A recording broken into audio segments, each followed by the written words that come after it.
Okay, I think it's about time to start. If I could get everybody's attention.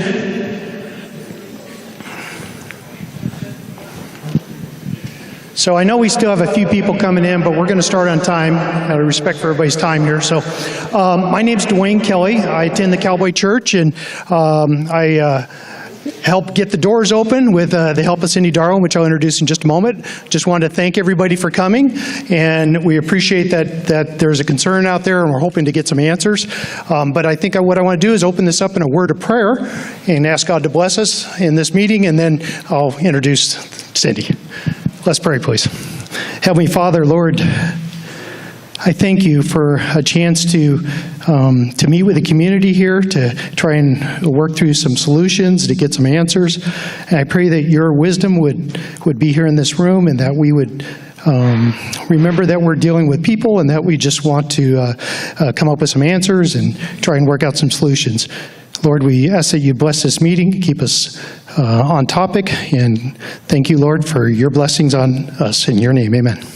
Okay, I'd like to introduce Cyndi Darland. Come on up, Cyndi. Thank you, Dwayne.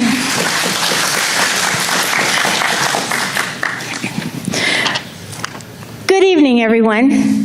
Thank you, Dwayne, and thank you to the Cowboy Church for hosting us. We are so glad that you have taken the time to come to the town hall meeting tonight. The topic tonight is emergency services. We in the county have been put on notice that the city-provided emergency services will end on October 1st. We are here tonight to air our concerns, to have full transparency about the problem and the possible solutions, and how we might move forward in this safety crisis. I appreciate our two county commissioners, Darrel Hale, Cheryl Williams, sorry, I didn't know y'all were married. Cheryl Williams and Darrel Hale, two of my friends that are always available. So I appreciate both of you so very much. I called them after the meeting Tuesday night, and some people came up and said, Cyndi, you've got to do something. And I said, I think the town hall is a good idea. So I called them Wednesday morning, and within about 5 minutes, I had a yes from both of them. Could you applaud that? Thank you.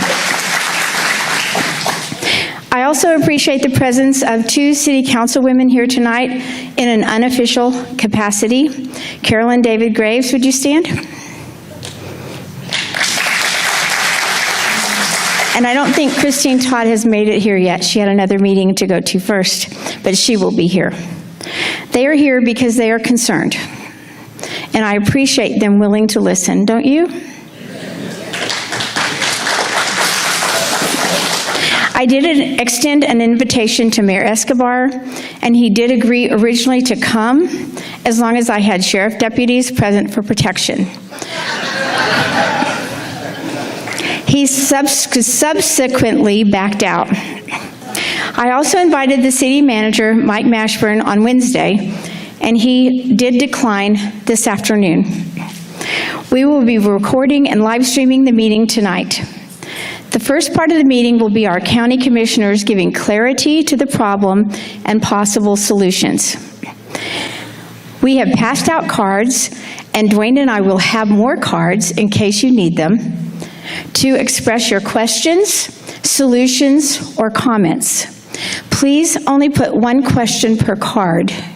So if you need another question, get another card. We will then take those up and read them. And then we are going to allow discussion.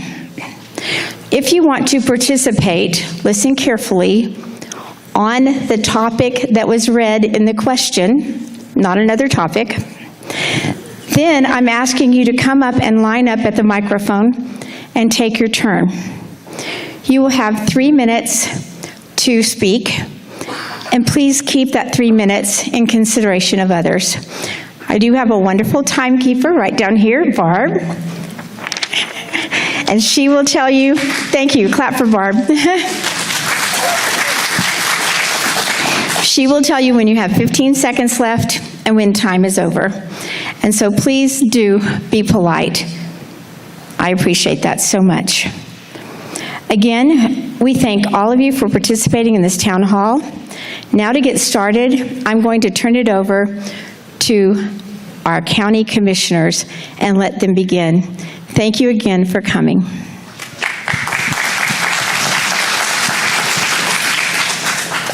So I'm Cheryl Williams. I share portions of Princeton with Commissioner Hale. We know that you guys have had there's a lot of information, especially out on social media. That doesn't mean it's correct. I really want to thank Cyndi Darland for putting this together. She did it very quickly, and there's a really great turnout. I'm happy to be here. I'm going to talk a little bit kind of about our history, and I know that many of you have much longer history than I do, so sure, okay. So if I get something wrong, you'll let me know, I'm sure. I know that Jimmy Nipp's out here who ran the fire department previously, so we'll make sure that we try and get everything correct. The amount of money that the county spends was originally done primarily to help volunteer fire departments. It was not originally intended even for city departments. And that's what we did for a very long time, is we shared those dollars with the volunteer fire departments, just like cities do, because they're independent entities. They do their own fundraising, and they were created to address rural fire protection. There was a certain point in time where cities felt like they were responding to too many of those calls rather than the volunteer fire departments. They came to the county and asked that they also be given a portion of those dollars. And everything was moving along pretty okay until we saw the annexation changes in the legislature, and suddenly cities began to complain. But this is very recently that they still weren't getting adequate compensation. Excuse me. Darrell, you may want to take over for a second. Sure. Take over for a second. Yeah, and so once SB 6 passed, that was a law that didn't allow for forced annexation anymore. You couldn't go out, the city couldn't go out and actually annex new subdivisions that were right outside the city limits. Up until that point, if there was a large subdivision that came into being, they could annex it and then receive taxes, and they would fund their fire departments and police and stuff off the taxes they would get from that. So it's just a change. You know, the Commissioner's Court, where we are able to do things like in MUD forms, we had required the legislature add language that would mandate they sign a contract. So, the Bridgewater actually has a contract for that with the city for police and fire, because of the Commissioner's Court, animal control as well. But there were some cities that were upset about that change. They were also upset about SB 2, which limited the amount that taxes could increase every year. Affects us as well. And there were some other bills that were specifically targeted at cities that made them upset. I know that Melissa, they specifically opted out for reasons that were more related to that than anything dollar-wise, because the city manager of Melissa, they asked me, if we'd be upset. And I said, we'd love for you to stay, but this is y'all's decision on how to deal with it, and we'll try to figure something out. And Weston ended up covering around the city of Melissa. But it was purely based on reasons around taxation and annexation for Melissa. It had nothing to do with dollars. It was other reasons. Now, some of the other cities, I know both McKinney and Farmersville, it had to do with dollars, especially for Farmersville, because it was more impactful to them with a much smaller budget than McKinney than it is for McKinney. And then the latest, of course, is Princeton, which is why we're all here tonight. I will say also that that the fire contract that we have in place right now, it actually came about after the first attempt to actually do an ESD and establish a county fire department or a county tax to provide for fire service. Since McKinney and Farmersville canceled, there were some citizens, a couple of whom are here tonight, actually went out and actually started a petition to form an emergency services district. And if you don't know what that is, it's sort of like a special utility district, like a water district, or it's even kind of like a MUD. It's a certain defined area that taxes for a certain purpose. And an emergency services district would tax specifically for dollars for ambulance and fire. And so that would allow the cities that are upset about the dollar amounts that they were receiving for the services to be made whole. And that allows the unincorporated area to pay taxes for specifically emergency services, just like all the city residents already do. I'm a McKinney resident. I understand the logic or why McKinney's doing that. It's, for land that I have out in the unincorporated area myself, it makes sense to be able to have an ESD for it, to be able to pay the cities back for the services they've been providing. And they've been providing A-class service thus far. It is absolutely more than what was asked for in our contract. For example, the Branch Peninsula out of Station 4 has 1,100 calls in the last year. Out of those 1,100 calls, the ones that were on the contract itself that are for house fires, grass fires, and vehicular accidents, those are the only 3 things that we asked for in our contract. That makes up 400 calls. However, the call out of that 400, 200 are Bridgewater, which gets paid separately on a contract. So there's 200 of the 1,100 calls that are actually what we contracted for. I think a lot of it, what's really important for you to know is that we have a separate contract for EMS that the county spends another $1 million a year for. So EMS, cities don't have to respond unless they're part of that contract, and it's a contract that has a number of cities involved. So EMS, that coverage is not what we're talking about. You have that coverage. It's also, I think it's important to know that any of the MUDs should have their own contract and be covered as well. If they don't, they need to get one in place as soon as they can. That's going to be critical for them. In addition, I know everybody's mostly what you're concerned about is who's going to come if we call. Our fire marshal will ultimately ask another fire department to take over this area. I don't know which one it's going to be yet, and I don't know if he knows tonight, but it's probably going to be a volunteer fire department.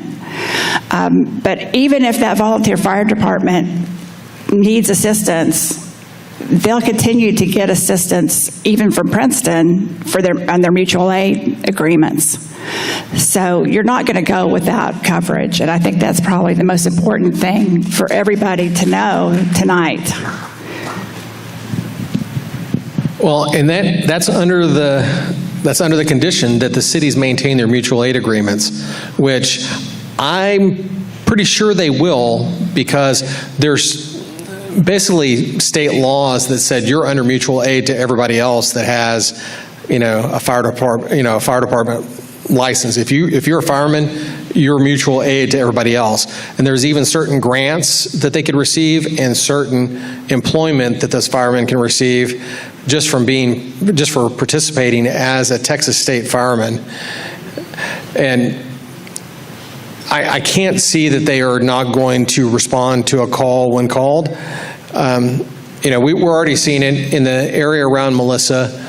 You have Weston that has some very long response times, and they'll call for mutual aid as well. Melissa's getting there about the same time or ahead of Weston whenever it's on the southeast side of the city. We're talking now, the call response time's longer.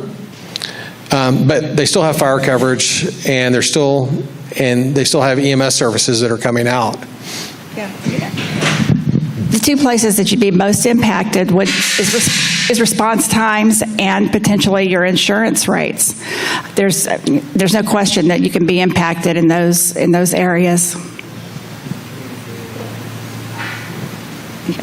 You ready to take some minutes? Yeah, take for example, Bridgewater, they're paying around $29 and something per house per month. That amounts to like roughly $360 a year. The amount that I've kind of personally analyzed on the ESD side that would be a tax rate that's roughly equivalent to that is about 7.5 cents. And when I went out and looked at all the cities that are in my precinct, the amount of their operations budget ranged from low 6 cents to as much as 13 cents on the 100. So, and it averaged out, kind of in that range. So, 7.5 to 8 cents on the 100 would be roughly that $360 that Bridgewater pays individually. But that's really kind of the cost of maintaining fire service, through an ESD or for a city like Princeton. That's what it's costing them to service down to a MUD. But that's also pretty universal. It happens. It's everywhere. I mean, that's kind of the cost that people are having to pay. Someone pays. Someone's always going to pay. It's just whether or not it's being subsidized by a city out to the unincorporated, or the entire county is subsidizing to the unincorporated areas, which it has been to date. It's just now with the constraints in budget, where the budget can only increase 3.5% a year. And I don't know if y'all understand what the impact is on that. Obviously, it's a little bit less tax that you're going to receive every year if a governmental entity has to actually increase. But if they increase over 3.5% per year, it has to go to a rollback election. And I don't know how many people are going to sign up and say, yes, increase my taxes. So, especially if they find out that there's 1.2, the county right now is roughly 1.2 million people. 60,000 in the unincorporated area, you would have to, if we were just to arbitrarily increase taxes to cover what the cities potentially could ask for, it will likely push us over the 3.5%, and it will go to a rollback election. That's impactful in a couple ways. One, I doubt it's going to pass. And when it doesn't pass, there's also kind of a poison pill in forcing a rollback election, which pushes you to the previous year's budget. When that happens, that means there's been no increase for the year, so we'll actually be letting people go across the full range of county operations, cutting salaries. It would be, it'd be very unfortunate. It'd be a very big negative, especially when right now we're looking at all the growth. We're having to add people just for the jail. There's probably a need right now to add 80 detention officers. And I know that there was some commentary in Princeton about those citizens paying taxes and subsidizing the unincorporated area. Of course, the county covers everybody, so if the county takes those expenses on, the people that live in the cities would be paying through their taxes as well. So one way or the other, it's going to increase somebody's taxes. The difference is the ESD, and we have to be cautious because we are not supposed to advocate for or against the ESD. Just like in a bond program, as officials, we're not supposed to say you should or should not vote for that. We could give you some information only, but there's no question. If ESD is adopted, there's going to be more dollars available to either contract directly with the cities again, compensate them, or to beef up volunteer fire departments and perhaps over time making them into more professional fire departments. But there is a cost associated with it. Any way you go, there's going to be a cost associated with it. I don't know if everyone's ready for questions. Yeah, I think I think a lot more information will come out from questions if we want to start taking some questions.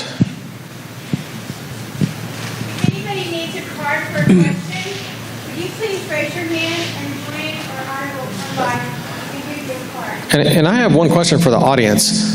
Could everyone that is south of 380 raise your hand? Everyone that's north of 380 raise your hand. Okay, so that's the breakdown. I have roughly north of 380, and Commissioner Fletcher is, or not Fletcher, but we're messing it up. Commissioner Williams is south of 380. Commissioner Fletcher is also north of 380 with me, different commissioner. The first question is, in case of a wildfire, my main concern is how are we all getting out of here?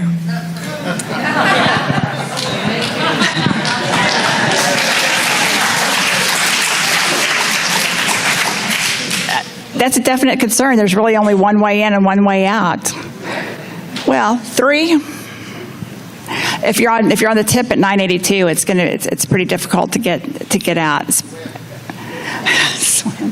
You know, we had discussion in the past about the potential for another bridge over Lake Lavon, and the Corps of Engineers has very emphatically indicated that there be no such approvals made to that.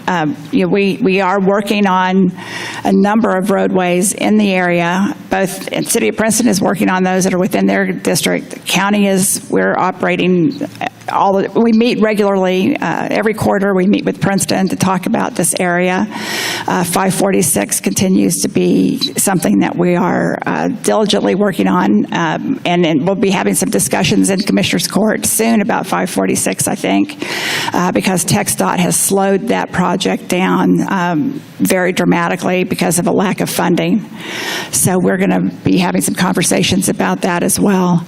But when you're on a peninsula without bridges, it's going to be difficult in the future. It's going to continue to be difficult. But what we can do is try and improve the roadways that we do have to make them where they can carry more traffic.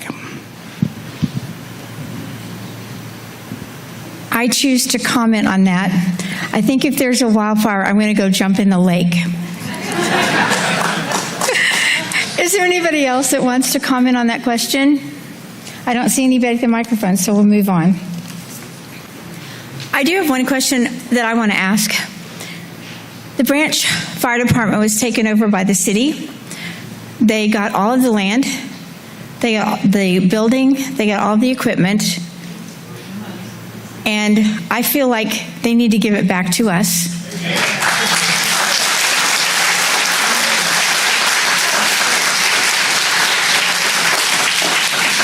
And I wonder how we go about doing that.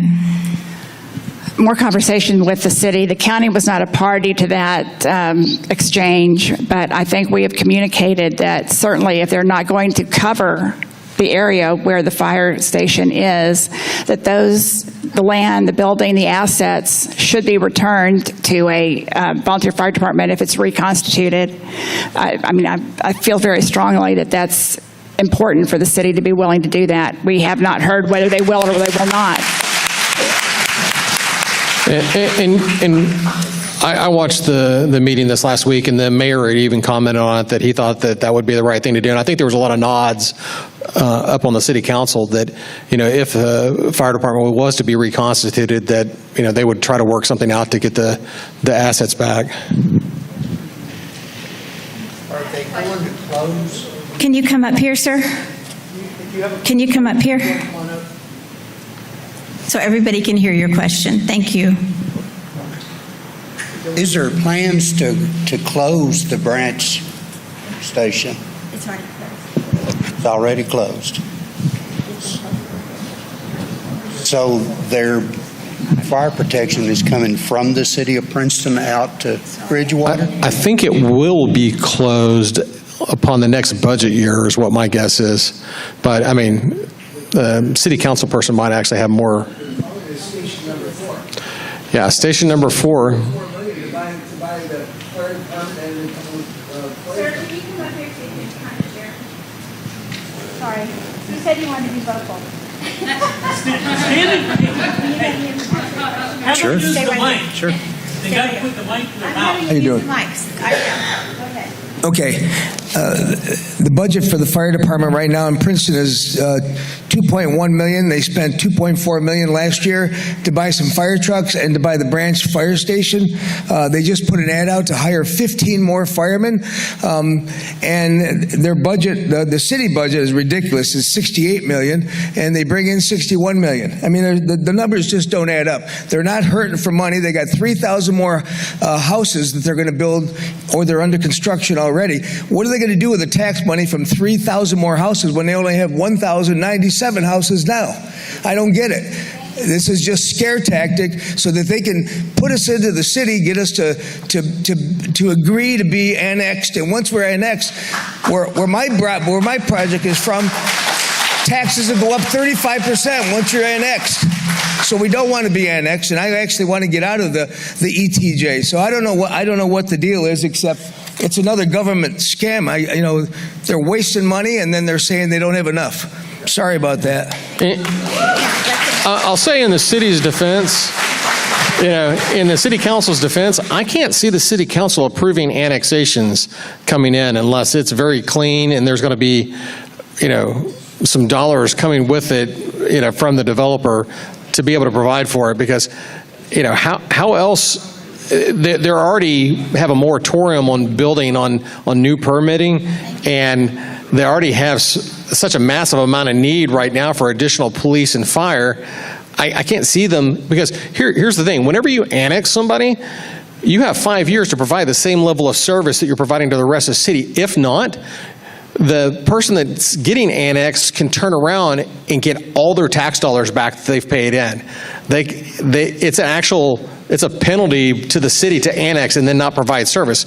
So I can't see them providing, annexing people and just to get the dollars, because those dollars come with an obligation that they would have to pay back. So it just didn't. Yeah. Well, in addition, you have to be contiguous in order to voluntarily annex.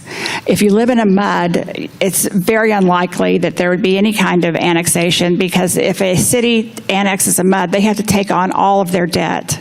So you almost never see MUDs being annexed. It's a very rare event. It would be very costly for a city to annex a MUD. Darrell knows it. They tried to forcibly annex me and my other project. Please don't talk about it. Please don't talk about it. Well, let me say, a MUD that's already in place and has already been created, they're very difficult to annex. Prior to development, I think there's no question that they would try and get you to annex.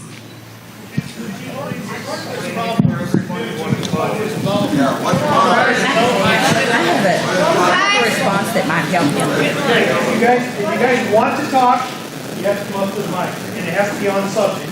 The subject is the branch fire station. So if they close the branch fire department, or the station number 4, and they install a volunteer fire department out here, which we're actually got too much population for a volunteer fire department.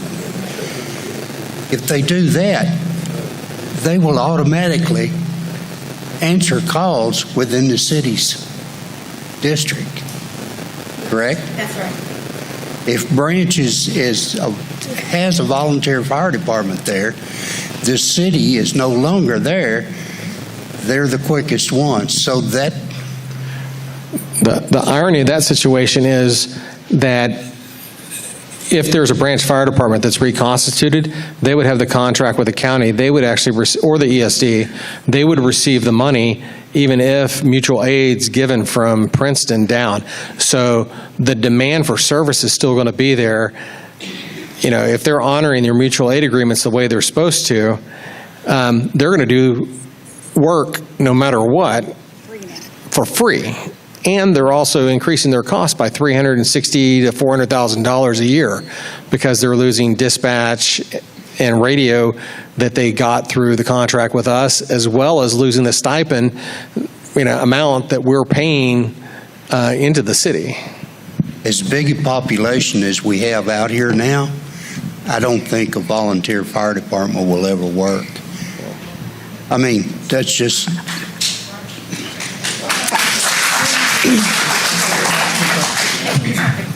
I'm going to clarify something. I'm hearing some questions about what is a mud, right? Is that I'm hearing Okay, that? yeah. Could you give a brief description of what a mud is?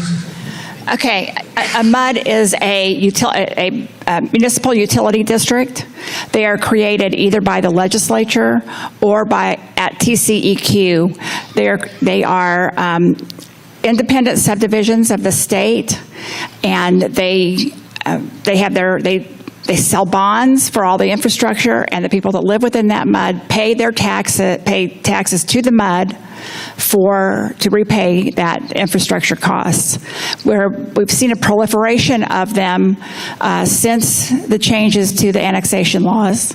That was to be expected. I think that was the intent by the legislature, because I think the legislature believes that we have a shortage of affordable housing, and they want to see more housing built within the state everywhere.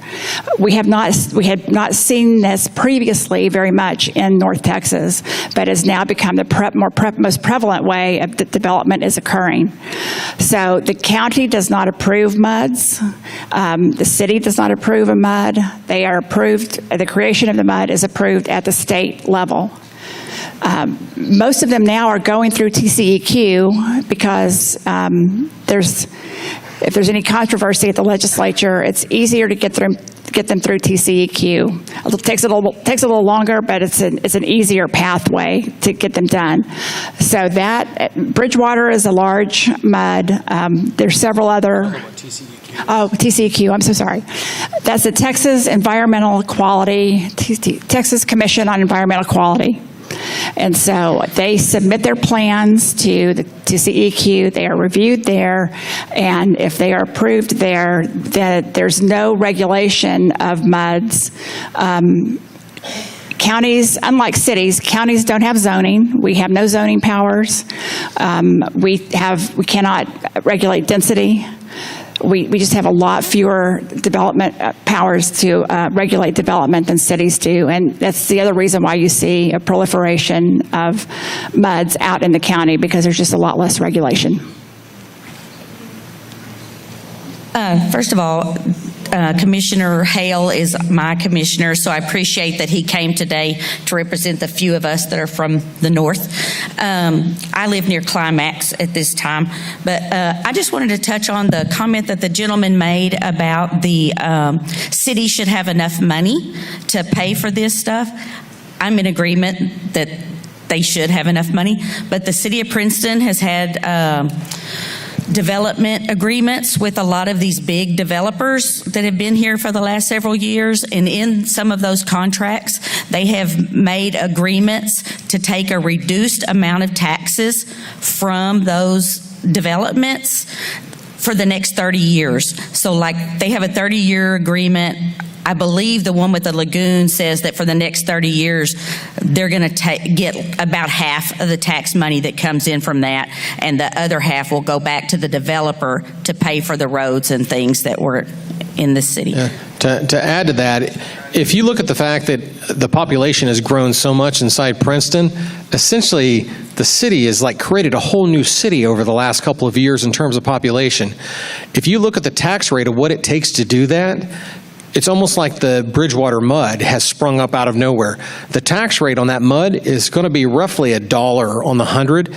It's half that inside the city, and if they're doing 380 agreements, they call them, that's already reducing the amount of taxes they're getting from those areas as well, you now have probably about a quarter of the amount of taxes to build the same infrastructure that's being done down in a MUD area like Bridgewater. So I'm very sympathetic and understand why they're behind on their infrastructure building. I mean, we're just keeping pace at the county level for the entire county, and that's even with some areas growing much slower than the northern half of the county.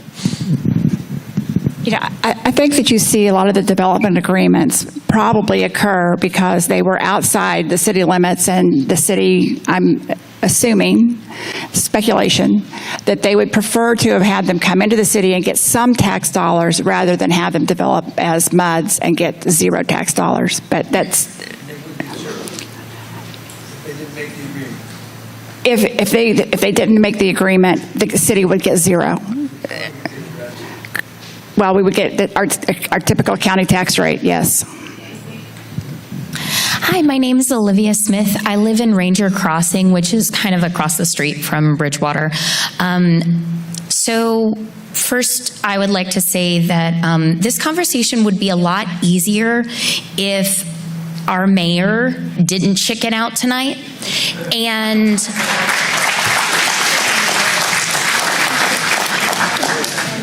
my address says Princeton, Texas. He should be here. So I have concerns about that. And I don't see anybody dangerous here. I don't know why he would be so terrified of, the Peninsula people. What? And they shut down our volunteer fire department to then not provide the services for the contract that they made. I mean, I'm in a mud, and I don't know if this is accurate or not, but I'm being told that our money hasn't been going to them. Well, we've been paying it.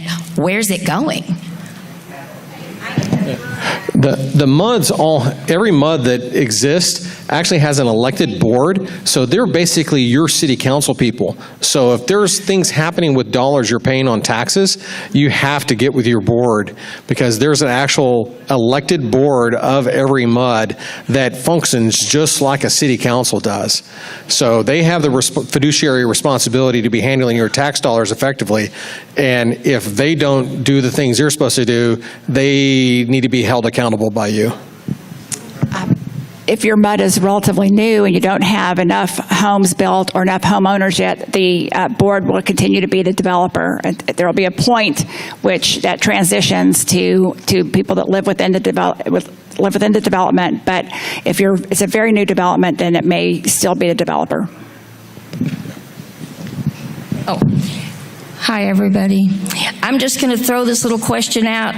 When I first moved here, we donated $5 on our Culleoke water bill to the fire department. Some of you can remember that, and some of you probably know nothing about it.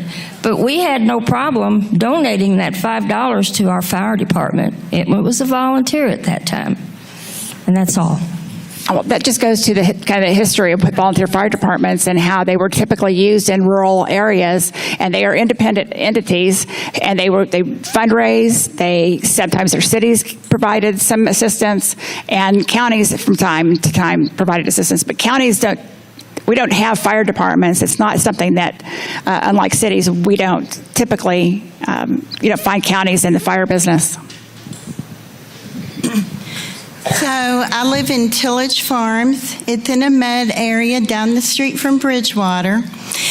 And according to federal law supersedes state law and definitely county law. And when we're paying our taxes, that's our mud taxes and our home taxes, Collin County taxes is responsible for sending a certain amount of that money to provide us with a fire department and emergency services. And this is a federal law, not a state law.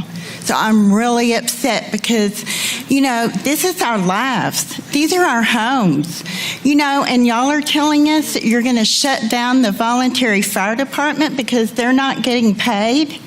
And what happened to our money in Tillage Farms that you can't account for? The taxes that were paid. We can account for every bit of your Collin County taxes. We don't have any information about your MUD taxes. Your MUD taxes, you would have to go to your MUD board and ask them how they would account for those. So we paid our MUD taxes at the Collin County Tax Office. And that's a contract between the tax assessor collector and the MUD. And then he takes those dollars in for the MUD, and he disperses them out to the MUD board. That does not sound right to me. You're a county office. You're responsible for accounting for all the taxes, wherever they come from. You know what? Why don't we let our county administrator explain how taxes work that are coming in from a MUD to the tax assessor. Tax assessor is also an independent elected official. It's not only med, we're also paying homeowners taxes. Well, you're... Yeah, so on your tax bill, you're going to have Princeton ISD, you would have your tillage farms tax, you would have a county tax, you may have a water district tax, all those individual entities, the tax assessor collector, who is an elected official, he collects all that money and he disperses it out to each individual government. So all those dollars, I'm sure he can account for to the penny. Now, what the boards of those different elected entities actually do with it, I don't know. That's, well, except for the county side. We obviously know what the county does with it. And there is a small amount that's going towards fire protection services that we have budgeted. And that's the entire county is providing for that amount of dollars. It's actually dedicated primarily to the unincorporated area. But we also do, the bulk of our monies go towards the justice system. That is where the lion's share goes. It goes towards courts, and it goes towards the sheriff's office and the county jail. That is the lion's share. We actually get enough money off of car registrations that we haven't had to put money into the road public works side of it for 7 years now. So you notice? Yeah, unfortunately. Hey, and unfortunately, we're suffering from all the building the same way, because we're one of the few counties that actually has gone up to a chip seal standard. And that was fine 10 years ago, but all the heavyweight trucks running across this stuff just is destroying the roads. We actually just rebuilt a road in Farmersville, 557, that got destroyed in 1 week. And we actually shut the road down and are having to put a different surface on it that's far more expensive, just because it's going to get destroyed, because the load of heavyweight trucks that are saving maybe a minute and a half, instead of going down 78, they're cutting through a county road to save a minute and a half of travel time because Google sent them that way. And y'all probably see the same thing, people shooting across Myrick Lane or CR 400, whatever you want to call it, 398. You probably have heavyweight trucks traveling on roads that weren't designed for that. But that's a different issue altogether. Good evening. This is my first city council, so kind of nervous, but I had some commentary about what I have been here for about, I'd say 4.5 years in Keokuk, and the fire department's been great. They've been, responding to calls that happen down in a Shamrock Park, and just to find out that we're not going to be getting help, that doesn't make sense to me. So it's like, why? This is part of, our address is part of Princeton. So why would Princeton just not help out? What Princeton just said, that they're not going to respond outside of their city limits. So if you don't live within their city limits, they're saying that they're not going to respond to those calls. However, they will respond to mutual aid calls. And that's what will happen, is whoever the fire marshal, do you know who you're going to assign this to yet? Do it? I'm looking at do you know who's going to get the area yet? No. So your fire district will be assigned to a fire department. So we don't know exactly which one it's going to be, but it's going to be assigned to a fire department. And if they can't respond quickly enough, they will make a call for mutual aid, and that will most likely go to Princeton, who will then respond, as long as they continue to honor their mutual aid agreements. Which I think it would be remarkable. We've never seen a fire department refuse to honor mutual aid agreements. But what doesn't make sense is, why would you take out Branch Fire Department and then put in Princeton number 4 if Princeton's just not going to, if they just say, oh, we're going to cut it out? I agree that doesn't make sense, but you had different city manager at the time, you had different council members at the time. So for whatever reason, this is a choice that Princeton has made. I'm not even sure that it's been approved by council. I think this is a city manager decision. So you got something in there? Yeah. I wanted to add on to that. One of the things, too, that's a little bit different between, and this goes to county versus city difference, every contract and every expenditure over $2,500, the county commissioners court votes on that. We review all policy decisions, everything. So that's a huge difference between cities and the county.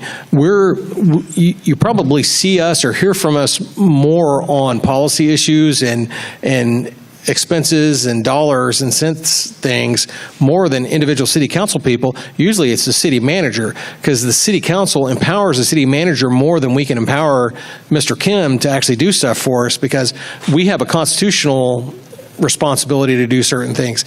So if you were to ask all the city council people of Princeton, hey, why did you cancel this contract? You know, they actually didn't take a vote on it. They didn't vote on it to cancel it. And how it came about, I would imagine at this point probably isn't to their liking. In the way, at least in the way it came out, they probably would have liked some pre-education, some other things. They actually have acknowledged that. They said that in the meeting. Well, the thing is that it came out of nowhere. Everyone in, Keokuk and Branch and Water, Blue Water and all these other areas, they're like, why are y'all doing this? And, it came as a shock to everybody because, we've had help for so long. Yeah, it surprised me too. I would have expected that there would have at least been some discussion leading into it between our county administrator to the city manager, seeing as essentially the city manager made the decision. It's on him because the council didn't vote on it. So it's the city manager that elected to do whatever he did. Now, I would have hoped that a discussion would have happened prior, but it didn't happen, and we're kind of where we're at now. I know that our county administrator has been discussing things with him, and I know they've got some discussions going on. I'm going to help clarify something. I heard you say that whatever happens, we are going to be taken care of. Did I hear that clearly? You did. Whatever happens, what? Everybody clap. We're going to be taken care of. Whatever happens, we're going to be taken care of. I heard that. Write it down.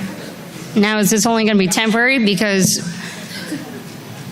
They don't have you. Might be more response time. I'm going to leave my glass. Listen, let me point out that you could have reduced response times and you could be impacted, your insurance could be impacted. So it's not to say that there's going to be no negative impact. There certainly could be some negative impact, but nobody's going to sit and watch your house burn down.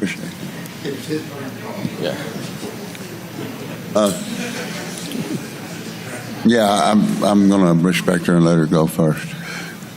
Are you through? Yeah. Okay.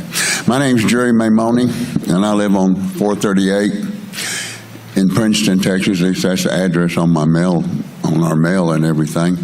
And I really don't understand what all's going on. I do know there's a lot of veterans here. I'm a veteran, and I serve my country proudly. And I don't know why we're going back and forth. I mean, I've been paying taxes before you were even born. I don't, and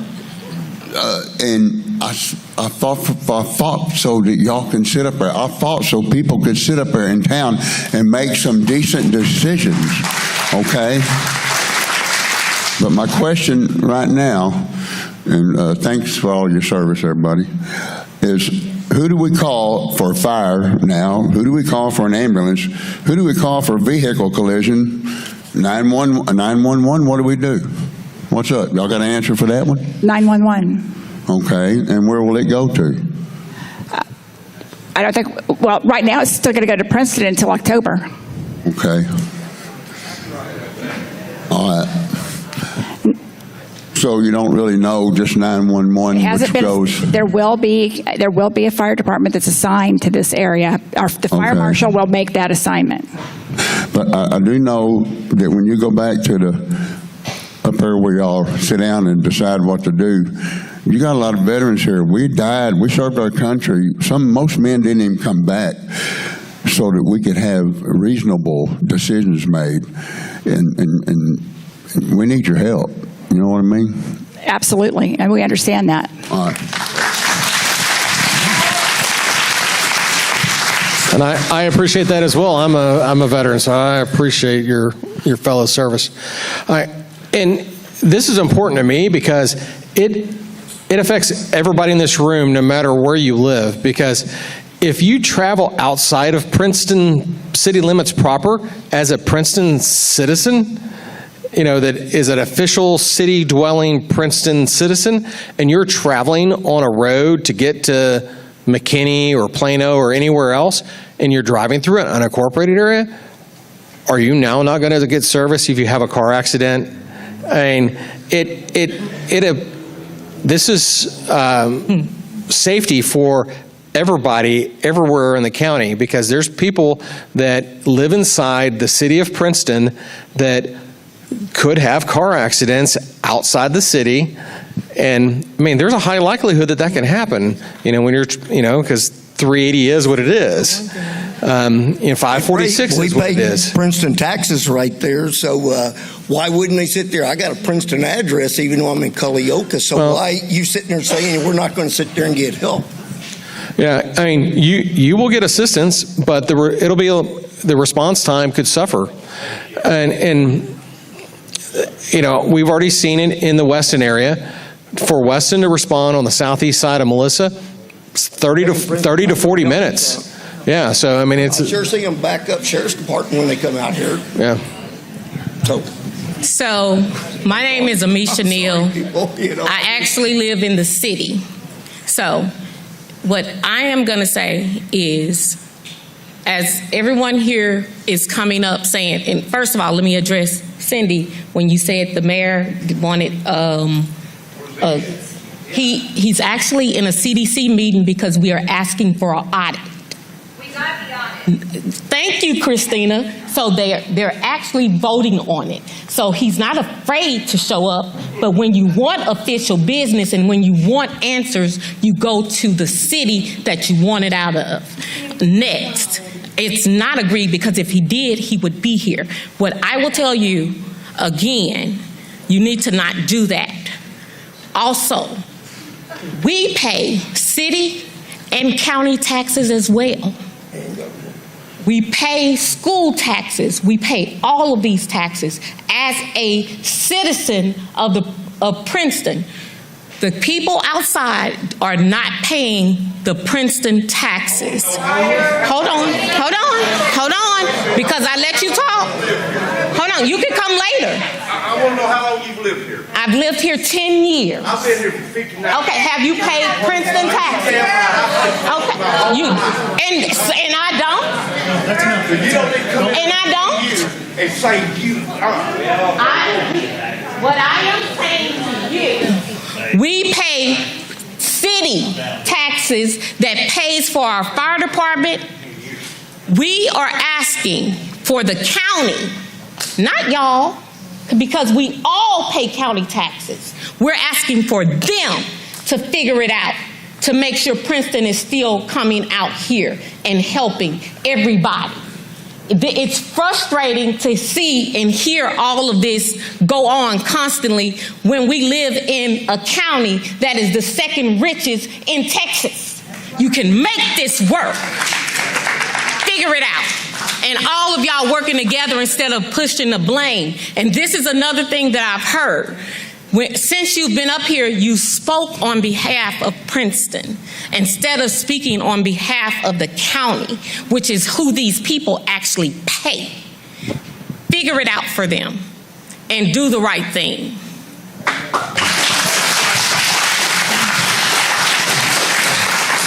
I just want to remind you that people out here had cards with questions on them, And the idea was that you were supposed to come up and talk only about the question, and that has not been happening.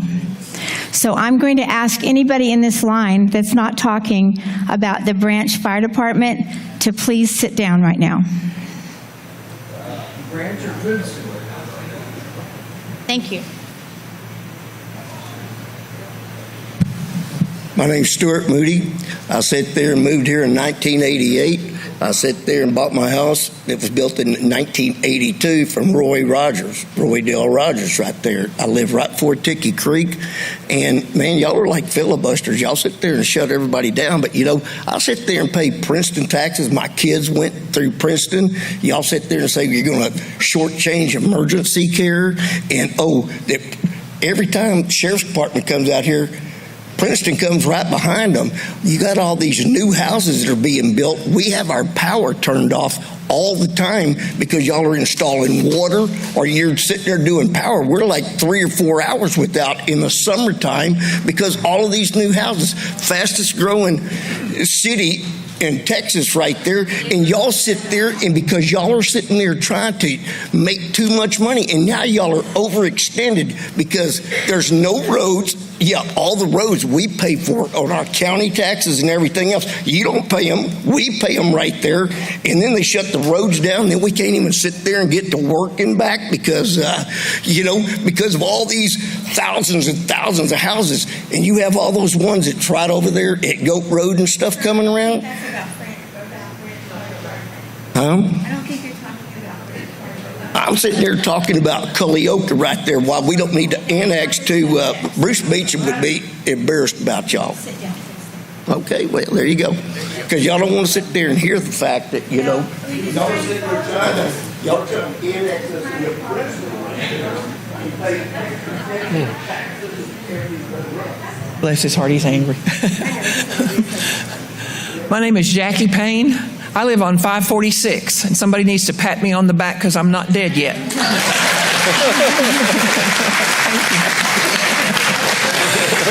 I was part of the Branch Fire Department for 10 years, and I am proud to be sitting behind a row of folks that were in it for all 35 years that it existed. Yes. We have our chief here, our assistant chief here, the chief's wife, and Markle.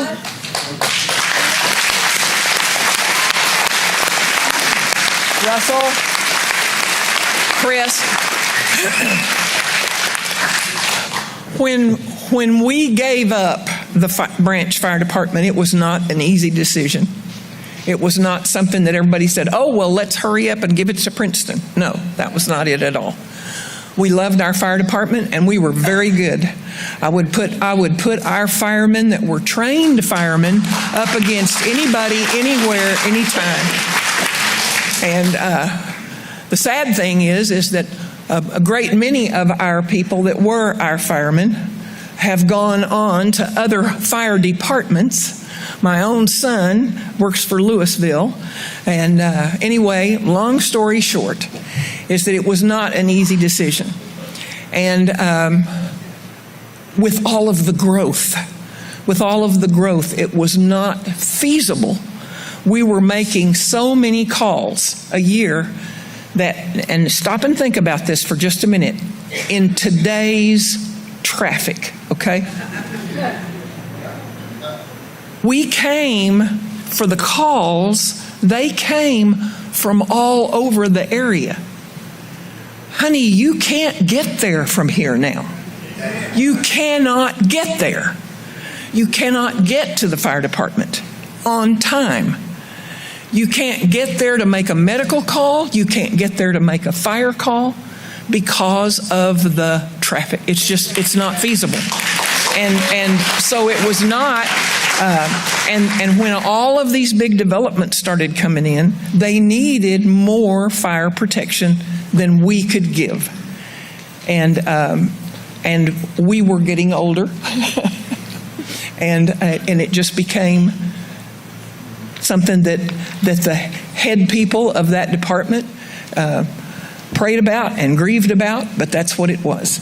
And I would say to you that if you want us to have a department down here, that it needs to be manned 24/7, just like the Princeton is.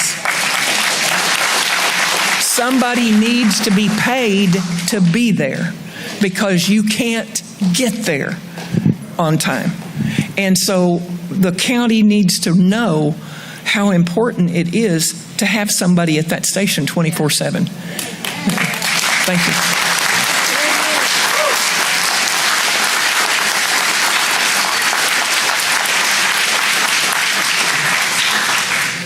I had many conversations with Jimmy Nip about the difficulty of getting people to be there in a time, and the difficulty of getting people to the station. So there's no question, we recognize that. I don't think anybody, also, when that decision was made, I don't think anybody believed that Princeton would choose then to abandon it at that point. So I think one of the options would be to reconfigure or reinstitute a volunteer fire department, and we can hope that and try and get Princeton to give back the assets from that fire department. So my name is Amy White. I've lived here just over a year now, and I live in Tillage Farm, which is part of the Bridgewater MUD. So my understanding, because we can't get all the stakeholders in a room, we can't get our MUD, we can't get the City of Princeton, County Commission, because they're all different entities, and we understand that. We kind of got, I feel like, bad mouthed by the City of Princeton and their mayor by saying, hey, you guys only paid 6 months of fees and we didn't get paid. Well, it turns out, based on our MUD attorney, that, hey, when they took over the branch department, they just stopped collecting. That seems like a Princeton problem. You need an auditor, a finance person, accountant, I don't know, somebody. There was a contract, obviously, Branch had with Bridgewater, and apparently, I guess, probably had with 4 and 10, too. I don't live in those MUDs, but they probably had them, and they just stopped collecting on those, too. There was also, from what I understand, the people who lived outside of MUDs were paying $7.50 a month to Colioka for fire services.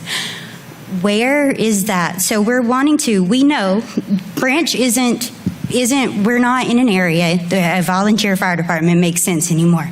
There's several thousand of us who live here now. There's several hundreds of houses that are going to be built in the next couple of years. Where is the opportunity for us to get the stakeholders, the people who have the contracts? That's our MUD, so great. We need to get MUD 2, 4, and 10 in the room, and maybe however they collected that $7.50 in the past. I get it. We are higher density. Maybe because I'm fixing to start paying today $30 a month to the MUD for my fire protection. That's how they've arranged it now. We're not going to pay it on our MUD taxes anymore. I'm going to pay it personally, $30 a month, starting June 1st. And that's everybody in Bridgewater. I don't know what 4 and 10 is. So really, that's the question, is because I don't know what a MUD is. I didn't know what it was until I signed my closing documents. I'm a new homeowner. I bought out here because it's affordable. I had a child. I wanted a home that I could own and stop paying $2,600 a month to an apartment that I would never own. So I'm just asking you, I understand that Branch went away, and so where did that buck drop? Because we have contracts that didn't get paid, and I don't know if that Princeton wasn't asking for the money, and because it seems like we wanted to pay it, Princeton just wasn't asking for it, and it seems like they were paying other fees. We're just not paying that anymore. So as citizens, how do we get all the stakeholders in the room? So we have, this is great, but every time we have a meeting, we have the city in there, which is great. That represents the city. We have you guys, county commissioners. You don't represent us in the MUD. You don't represent the city. How do we get it in there? Because we've determined that volunteer fire department is not going to be the answer. ESD is great, but that's going to be, what did they say, 2 years out before that's a real decision. So how do you get everybody in the room to have an honest conversation? Because I feel like I have a 3-year-old at home. I don't want to know that her home is going to burn down and that we worked very hard to establish for her. Because it might take Princeton 30, 45 minutes to get all the way out here on the peninsula. as far as getting stakeholders together, I know that Commissioner Hale and I agreed to come out. I think we'd agree to go to any meeting that was set up. I can't speak for your MUD board or your MUD attorneys or the city of Princeton, but we're always available.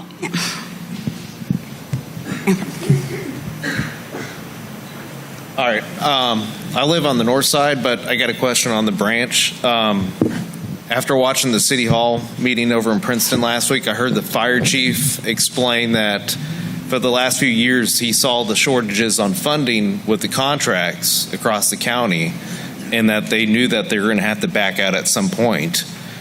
Why would they take on branch volunteer fire department if they knew that there was a shortcoming like he forecasted, he said, for the last few years?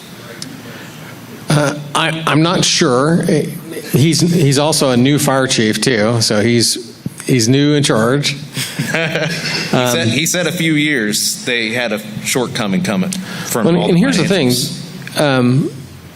The dollars, ever since the contract was created, never covered all the expense. It never was intended to cover all the expense. I mean, it was just a supplement initially for volunteer fire departments and then for the city. It's never, ever covered everything.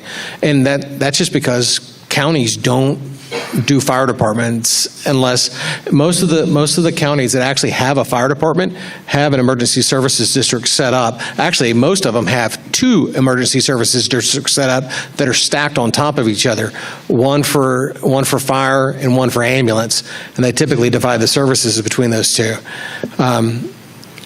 But it was never intended that way. Also, this also gets back to maybe a misunderstanding between some of the fire chiefs and how things work in a city and how they work at the Commissioner's Court. There was never a request that came into our county administrator. There was never a request that came into our budget. There was never a request of any of the individual, at least from my perspective. No one ever came to me until Jimmy Knapp actually called me a week before budget this last year and said, hey, what's going on? How are y'all going to increase this? And is that with every city that's dropped out or just Princeton? No one's come to us. Okay. No one's come to us. I will say Melissa came to us and just asked us about what do we think about them dropping out, but they never had an ask for dollars either. No one has come to us until we've almost extracted it out of them to give us a dollar amount that would cause them to renew service at least for the next year. Princeton, the city manager basically, I think he thought I was lying to him because I said in a closed session that we hadn't received any numbers. We asked for numbers and we didn't get numbers back until, once again, I started really pressing the point and said, hey, city manager, can you please send me the documents of just the run numbers and the call numbers to me that were sent to me, supposedly? And then I would get a call back saying, oh, well, it's going to take a week. Oh, I get another call back. Oh, it's going to take another week. We actually don't have those. They weren't sent to me. Princeton, I finally got run numbers in February. And those were just run numbers with some kind of fuzzy math on an Excel spreadsheet, one page of an Excel spreadsheet. But once again, that's not even a formal request. It just is some kind of numerical analysis on a spreadsheet. And the reason I didn't get it, they sent them to Wiley, and they didn't come, and he expected Wiley to represent Princeton and send them to us. So we've had a lot of problems having communication back and forth. I think I've actually had pretty good communication with a couple of city council people in Princeton, at least having some communication back and forth, but it surprised me, caught me off guard whenever Princeton canceled the contract. It surprised me. And once again, there was no call made from the city manager to anyone on our budget, any of our staff that said, hey, this is our request, this is what we need to renew the contract. So it's almost like it's not even about dollars. Some of it is still angst about some of the things that have happened at the state level that, just some of the different laws that have been passed, I understand, they're mad, I get it. We're affected by some of the same things. Thank you. So just to clarify, I had talked to Darrel Hale before the meeting last Tuesday night, and he had told me that the city had never come to him with any kind of idea or proposition for increasing the budget that he said that he would be willing to look into before the meeting, and I guess still not until this day. So the city has never approached the commissioners with a proposition to say, all right, you're paying $950,000 now, how about paying $1.5 million? They've never done that. And the other thing is that the city has been, I'm going to say taking advantage of, that might be the wrong word, so please forgive that, but they've been doing more calls than they told them to do. And so they've been getting more money. They were 1,100 calls. 200 of them were actually the ones that they asked them to do and to pay for. Now, I think if they took that money for 200 calls versus 1,100 calls, they might be able to afford that. So I think we need to look at that. Don't you think? Thank you. The question that I have from somebody is, how much does the county give for an incorporated fire? We give nothing to cities for their fire coverage. Say that again. We give no dollars to incorporated cities, if that's the question. For inside the city limits, we don't make any. We pay for no fire coverage within a city's limits. So, would you be willing to look into the possibility of making sure the city only does the fire calls and the ambulance calls that we have them budgeted for? Okay. Was your first question, how much does the county pay for city calls within the city limits? No, within an incorporated area is what I said. Unincorporated areas. I said unincorporated. Did I say incorporated? I'm sorry. Unincorporated area. Sorry. Well, it depends. There's a formula that the fire marshal has identified. That, so it's $950,000 overall, but it depends on the calls. I think what we're getting at is we have coverage for EMS. The county pays for emergency services, for ambulance service, and so that's not even a part of what we're talking about. You will always have your ambulance service available to you. We're only talking about house fires, grass fires, and car accidents, and that's what we intended for the county's dollars to go toward. Thank you for your clarification. Anybody that has anything to talk about cost? Yeah, Mr. Kim, if you want to address some of the dollar amounts of what the amounts that of value given to the city of Princeton. Good evening, everyone. My name is Yoon Kim. I am the county administrator. Just to present you all some clear information, the county budgets $950,000 to various cities to cover their fire districts. This is for fire protection only. The county provides a separate $1 million for EMS. Princeton is actually the holder of the ambulance contract, and so we set aside $1 million for that. For FY 2025, for Princeton to cover their fire district, we give Princeton $170,000 for fire protection only. That's structure fires, grass fires, and motor vehicle accidents. And we also gave $188,000 for dispatch. That's a dispatch radio. So total combined, it's $360,000.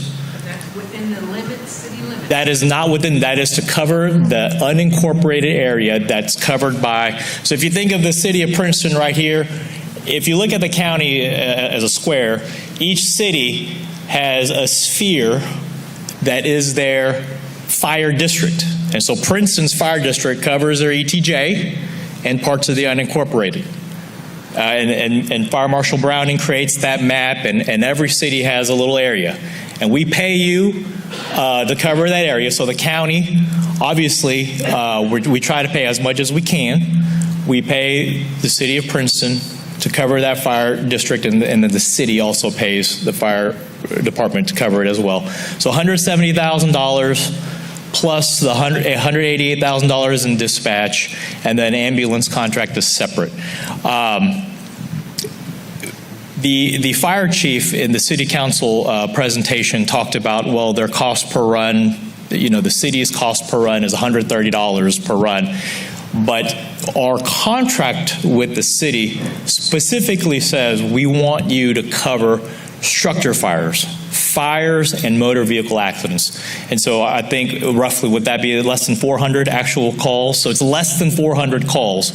So if you look at $170,000 plus $188,000, and you add it up and you divide it by 400, I mean, that's $800 a call. And so it is more than what I believe that the fire chief is stating. Now, of course, for the fire chief, he's going out there. He's going out there for various things, and he's going out there and responding for more than just fire and motor vehicle accidents, and we understand that and we acknowledge that.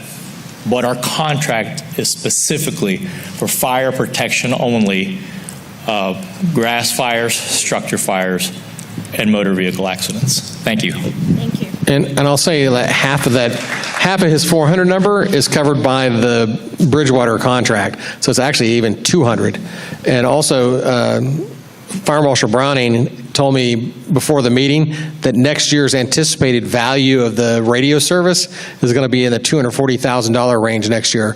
So it's over $400,000 worth of either pure dollars or value that we're giving to the city of Princeton. Yes, and so when Princeton says, hey, we're no longer going to be part of this contract, that means they don't want the county's $188,000 plus $170,000. If you recall, the city of Melissa was the first city to drop out of the fire protection agreement. They sent us a letter, and October 1 of 2024 is when they were out. So Melissa, their fire district is a little smaller. You got the city of Melissa, their fire district. So right now, the fire district didn't change. We have the city of Weston who said, their volunteer fire department said, we'll gladly take Melissa's share of the money and then we'll cover it. And Melissa still responds on mutual aid. So there you go. Hello, Commissioners. Thank you for coming. I know it's not really your domain to be covering Princeton Fire. You have a little tendrils out with the county, but we don't really have the Princeton people representing their financial woes in this. So thank you for your attempts to answer. I feel like we are missing a lot of information because the Princeton representatives did not come to share. So, but thank you for your gallant attempts. But anyway, so I was wondering if you know, and you're describing a very complex relationship between the state and the counties and the cities and the outlying areas. And I was just wondering if, up to your knowledge, what legal, so a couple of things, I guess. Is it actually legal for them to just drop us since they have accepted us? Can they just walk away and say, well, we don't want to do it anymore? And then replace it with a lesser service. So you're talking about an increase from maybe 5 or 10 minute response to a 30 to 45 minute responses, which is unacceptable. And so I'm just wondering, just clear, that thing, is that legal for them to do that? And also, then what would it take for us to create? Are they dropping us immediately? You said maybe the fiscal year. When is that? How much time is there to prepare for us to have the services that we require, which is a response time 5 to 10 minutes max? We require that. So what would we, help us figure out how we can construct or create that which we need, and not just, properly, and hold them to the plate for their responsibility as well. I was wondering if you can help us with that. Thank you. So cities do not are not legally required to provide fire service outside of their city limits, I think, other than through mutual aid. So that they don't have to be dispatched. I mean, if they come to the county and say, we don't want calls from the unincorporated area being dispatched to us, I'm looking at my fire marshal to make sure that I'm getting that right, we cannot dispatch to them. However, whoever that is dispatched, whether it be a Blue Ridge or a Nevada, they can always call Princeton for mutual aid, or any other city for that matter, or any other volunteer fire department for mutual aid, and they would respond at that time. One of the things, I mean, Farmersville was one of the cities that took this path early on, and that's what really, I think, created the situation where residents in that area decided to present the Commissioner's Court with a petition for the Emergency Services District, because this is one way for more dollars to be collected to either pay more to the cities and also to pay more to volunteer fire departments, and really begin to beef up those volunteer fire departments so that they may be able to pay people, they may be able to have 24-hour presence, they may be able to have better equipment. So that's really the route that the folks near Farmersville took, and they were successful in getting enough signatures, and they brought forward that petition to the Commissioner's Court. We hold a public hearing on it on July 21st, and then it would be on the ballot in November. You will have that opportunity to vote for or against that ESD in November. I think there's no question that having an ESD in place provides more dollars to be available to improve fire service across the entire unincorporated areas of the county. So that's definitely an option that could be taken. The way the ESD, it would be voted on in November. The Commissioner's Court sets the first tax rate, the original tax rate, at which time any subsequent tax rates are going to be set by the board. The Commissioner's Court appoints a 5-member board, and that board would control that ESD and how they would negotiate with all the fire departments within the county to provide service across the county. So that's moving forward right now. Yeah, the next action, so a couple things. The ESD vote, when we're presented with a petition, we have to respond to it, have to answer it. It's not something that the Commissioner's Court initiated on our own. It's impossible. We're not empowered to call an ESD vote. If we're petitioned, we have to answer it. We have to put it on the ballot.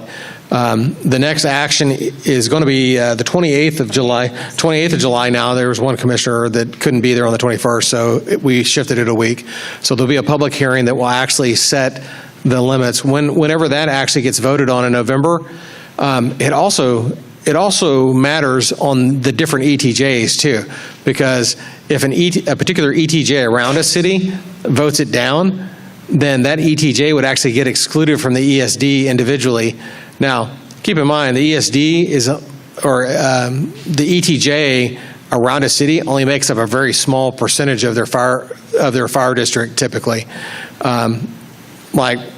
For here, I think it ends around County Road 398, something around there. It doesn't even come all the way down to the FM that's on the north side of Bridgewater. So Bridgewater is not even inside the ETJ. So not only is there going to be ESD vote, we have to go back and actually analyze the votes on a per ETJ basis to see where it passed or where it failed. And then the ESD board gets appointed by the Commissioner's Court, and it's up to them to decide how, at that point, to best serve fire protection and ambulance services inside the Emergency Services District. The one good thing about an ESD is that when you vote for it, you know exactly what the dollars are going to be able to be used for. It's going to be only able to be used for emergency services.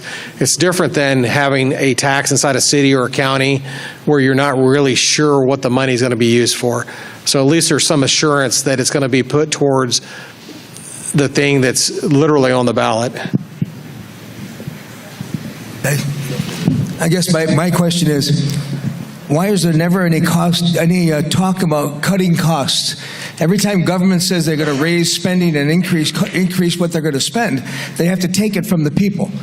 But the government never seems to want to, they never go without a raise. We got a new Princeton Fire Department fire chief that makes somewhere between $150,000 and $200,000. I don't know what he makes exactly, because he just got hired from another department. But why don't they figure out, do we really need 2 fire trucks at every fender bender? There's got to be a way to analyze that and start to cut some costs instead of grabbing money from us all the time. Well, that's a Princeton city question. We don't have any authority in the city of Princeton, so I can assure you at Collin County, we have routinely looked at all of our costs and cut many of them in the past. So I can't respond to what the city of Princeton does. Well, spending in general. I've never heard a government agency cut costs. Why? Aren't you in the government agency? We have cut costs at the county. Well, you shifted it. I don't think you cut it. Collin County has the lowest tax per house in the state by far. We have roughly $780 per house at the Collin County tax. The next closest is Denton County at $1,200. We have taxes that are 40% less than the next closest county. And the cost of a car, the cost of a police vehicle, the cost of materials is the same across the state from place to place.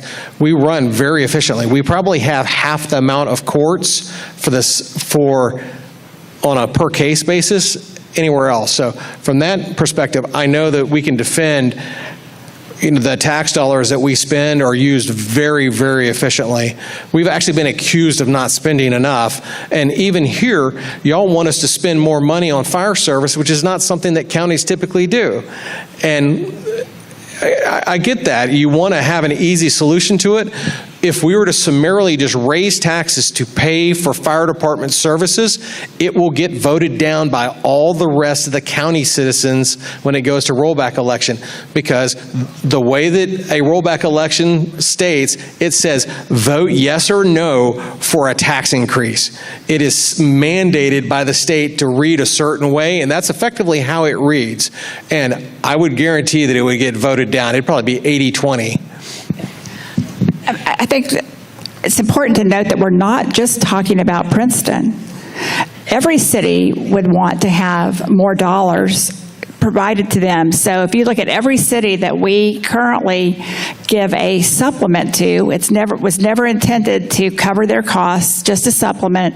If they now want us to cover the entire cost, that's many cities, that cost would be a dramatic increase to our tax rate, which would result in us having to take it to a rollback election. And since the vast majority of people in the county live within the city limits, it's unlikely that such a rollback rate would pass. Hi, my name is Jerry, and everything I'm hearing tonight seems to be about we don't have the money for the fire or money for whatever. I heard some numbers recently. Princeton's like 37,000 people, something like that. We can't respond to the budget for the city of Princeton. I understand. But out of that 37, I also heard the police are estimating there's 15,000 illegal aliens in Princeton alone. If we weren't supporting them, like my wife just went to a couple of hospitals, they were all full. And I asked the staff, well, they're full of illegal aliens in there. We could cut costs on the police, the EMS, the fire, everywhere if we could get rid of the illegal aliens that aren't supposed to be here. I mean, from the county perspective, we're facing the same thing. There's laws that are passed that we have to house those that are detained by ICE until ICE comes and gets them. That's an additional cost to all the county citizens. I mean, we get impacted by that, but we can't control what individually is happening inside the cities. Whenever we encounter those that are illegal aliens, there are referrals that happen. Whenever they're going to the jail, they get referred out and they will get deported. I mean, you expect rule of law, that's what's happening. My name is Barry Peterson. I'm one of the minority from the north side. I'm up by Altoga. I'm the HOA president of McKinney Meadows. Regarding the ESD, the people who vote on that are going to be just ETJ folks. It's not going to be city people. It's not, but it is countywide, right? So once the ESD is established, that if there's a station, a fire station built, that's going to take time. It's also going to be, where is that station built? Is it going to be more than one station? That station may be built in north of Frisco, which is even worse for us here. So they could place that station literally anywhere in the county. Is that within the fire district? Is that correct?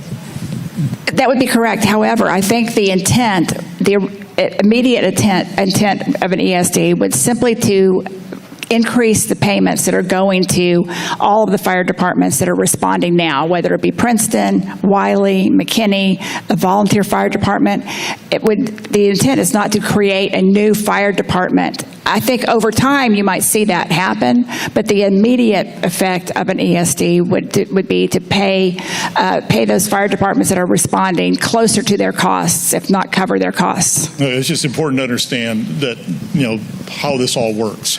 Yeah, the ESD board would make their determination of how to best provide fire service. It takes too long to actually set up a fire department, and the lead time on some equipment is like 2.5, 3 years on some of the trucks. It just is too long, and so it doesn't work without the cities, and that's why the ESD having the ability through that very specific tax to help make cities whole, to where the cities would be able to provide service, is the hope. An ESD down the road, I guess potentially could actually go out and bond. They could potentially, to actually build fire stations, but that is not the intent. In fact, if you look on the Collin County website, there's a page that has a FAQ on it. Basically, you click on the fire truck when you go on our main page, and that'll take you to it. At the very bottom, there's a statement of shared principles, and what we intend when we appoint our commissioners is for them to not build a fire station, so they're not having to pick winners and losers, but to actually try to contract with all the cities that have been providing great service so far. I mean, I heard it from a lot of people tonight that y'all have been getting great service from the Princeton Fire Department. And I would hope that we could come to an agreement, or I say we, that the ESD board that we appoint would be able to come to an agreement to continue that service and make the city council of the city of Princeton say, yes, city manager, we want to provide service again, and if we're made whole, let's do it. And that is an intent of having that ESD tax, is to make them whole. Yeah, I thought it was important that everybody understood. I knew the answer. I wanted to make sure that everybody else understands the implications of what the ESD is and how that plays out. So, thank you. We are going to stop public comment because there's no way I'm going to get to the questions otherwise. So we're going to ask the commissioners to answer the questions as they come up. The first thing I was asked to read, though, was Local Government Code Title 11, Public Safety. Subtitle B, County Public Safety, Chapter 352, County Fire Protection, Subchapter A, Protection of County Residents. Section 352.001, Fire Protection of County Residents. The Commissioner Court of a county may furnish fire protection or firefighting equipment to the residents of the county or on any adjoining county who lives outside of municipalities. The Commissioner's Court may purchase fire trucks or either firefighting equipment, issue time warrants, and levy and collect taxes to pay the principal and the interest on the time warrants as provided by law, contract with the governing body of a municipality located within the county, this isn't my writing, sorry, or within an adjoining county to use fire trucks or other firefighting equipment that belongs to the municipality. The Commissioners Court of a county may contract with an unincorporated volunteer fire department that is located within the county to provide fire protection to an area of the county that is located outside the municipalities in the county. The court may pay for that protection from the general funds of the county. Where is our county money going, and why can't we do this?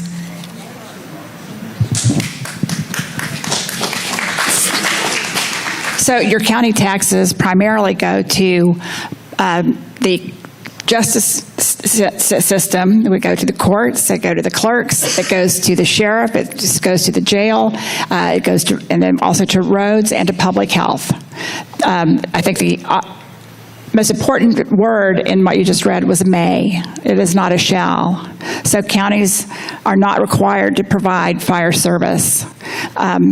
Cities are not required to provide fire service. Cities are often incorporated primarily to provide fire service and police service, but counties are not, and we have never provided for fire service, and we don't have a tax rate. Our current tax rate wouldn't support providing fire service. As we've talked about, we'd have to dramatically increase our tax rate to be able to provide fire service at the costs that are being talked about, and that's why the people near Farmers Mill decided that they would petition the Commissioner's Court to create a ESD.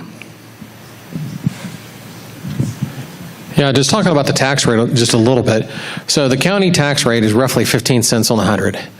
If you have a city tax rate that's, say, 45 to 50 cents on the 100, there's a big percentage of that goes towards fire service. We don't have that same amount of tax rate to provide for fire departments in the unincorporated area, even though it is a smaller amount. Now, some people have said, well, if you only raise 3 cents on the 100, you can tax all the rest of the cities and you'll have plenty of money to do that. Well, that puts us into that rollback scenario that we talked about earlier, where the rest of the cities and all those citizens are going to have to vote yes to be taxed more to supplement those outside the city. So that's why the state created ESD, so you could actually have a targeted, focused source of revenue to provide for a service. Now, I suppose that if y'all wanted to initially get a petition, completely opt out of the ETJ of Princeton, and then turn around and request to incorporate, you could create your own city, but then again, you're going to be paying probably 50, 60 cents on the 100. You're going to be paying far more than you would through an ESD, and you'd be slightly less than what you would be paying if you were in a MUD and paying a MUD tax. But there's options for y'all to actually incorporate should you actually want to go that route as well. It's just a lot of work. It also doesn't get us there very quick, and that's why we're hopeful that we can have good communication with the cities to figure out how to bridge until the ESD could come into existence. Will this affect homeowners' insurance? It certainly can. It absolutely can. We've already had a scenario at a MUD that has a contract with the city of Farmersville, where their homeowners insurance, they summarily canceled on them just from the rumor of losing fire protection. And it actually hadn't even come into effect yet, hasn't changed yet, but just the rumor, because it was going to bridge into the next year, they canceled out on them. And so that homeowner was having to go find new fire insurance, and their rates likely went up.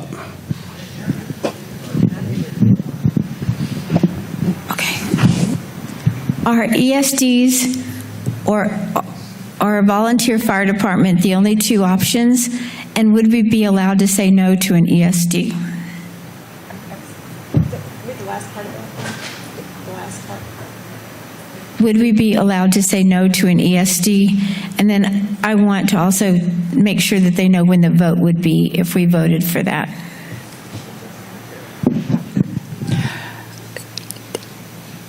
The other option is for us to do exactly what we did before we ever paid cities. And that would be that we just simply supplemented volunteer fire departments. And a fire department, again, is going to be assigned to your district. So while there could be, the result of that could be slower response times, you will continue to have fire coverage. You will continue to have fire coverage.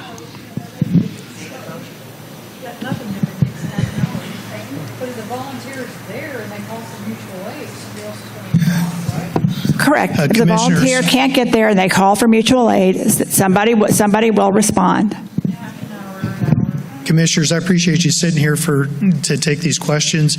I can tell you we've got a lot of questions from the audience and the community. A lot of them are similar. Maybe worded a little bit differently, but they're trying to get at the point. What is the solution?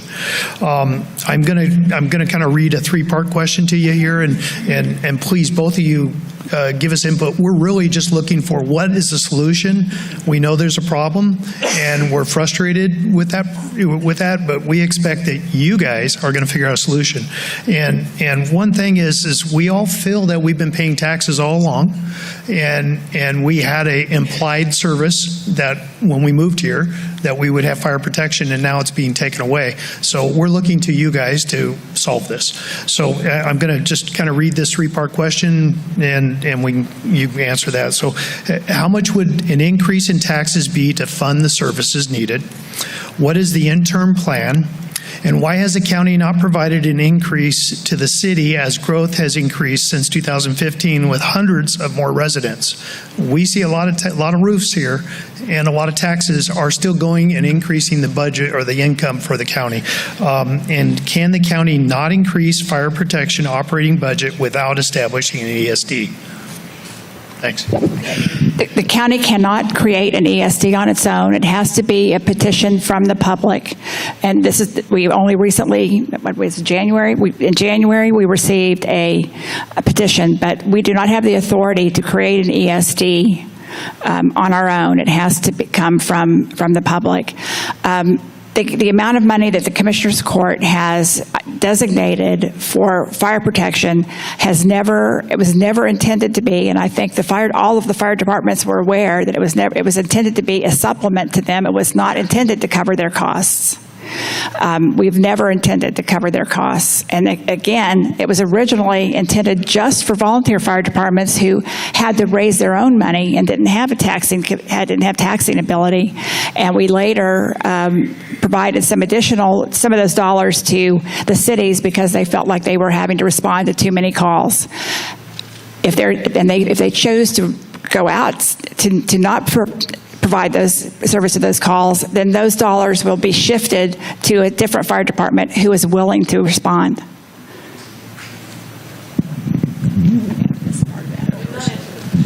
Could you recap real quick, or let me at least see the question? I'll try to address them. Clarify. First part of the question is how much would an increase in taxes be to fund the services needed? We did not ask for the county to establish ESD. We asked, can the county supplement the cost to not establish an ESD? So the city is saying we have these costs, and the county is not coming up with the money. But they're pointing to the city saying you guys need to come to us. Well, I say you guys are my commissioners. You go to the city and figure it out. But what is the interim plan? I think you've kind of answered that we will have service, but it will be at far greater distance for us. And then the last part is. I think that explains it. So one of the problems is that the primary services that are the core services that Collin County provides, we've had to deal with all of that growth and increase expenditures on all those other things as well. I don't know if any of you have been around the Collin County campus recently to see all the growth that's occurring there, or is anticipated to be happening there over the next few years. I mean, the jail is growing in size. We're adding another administration building because we are bursting at the seams. We can't actually add more people to even add additional services. The jail, I mean, they actually operate in a different mechanism. As the population's grown, there's a certain percentage, which is roughly about 1% of the population is in the county jail at any particular time. So, I mean, we're maxed out. We're actually shipping people outside the county right now because we don't have enough room in our current jail to house detainees. And also, we've let out as many misdemeanor people as we can. The jail is about 90% felons right now. So it has increased dramatically. And when the jail increases in size, it's a mandatory minimum amount of detention officers that you have to actually staff the jail. So that's where any of the growth, the new tax dollars have gone towards, is going towards that. And once again, to reiterate what Commissioner Williams said, the amount of money that was paid as a supplement was never intended to cover the cost and make whole. In fact, the ESD actually doing that would be something new in and of itself to actually increase the amount of dollars. From that perspective, I don't know what the exact amount's going to be. We're going to look at it. You know, that's something that the county administrator is going to be looking at. But it'll be between 7.5 to 10 cents roughly is what I'm anticipating the Commissioner's Court settling on for just the unincorporated area. Now, if we were just to do it arbitrarily, to answer the other part of the question, if we just did it inside the county tax rate, it's going to push us over that rollback limit. And when it fails, I just know it will fail in my heart of hearts. It will fail to be ratified. It will push us back to last year, to the budget we're in right now. But we're going to have all the additional needs that are being requested of this particular budget to include more detention officers, more patrol officers, more court staff. All the other things would then suffer from the intent to increase to an amount that, you know, of a few million extra dollars that is needed. To put it on scale, the amount of new growth that's anticipated in this year might only generate between like $10 and $12 million in new growth revenue that doesn't account against the tax rate.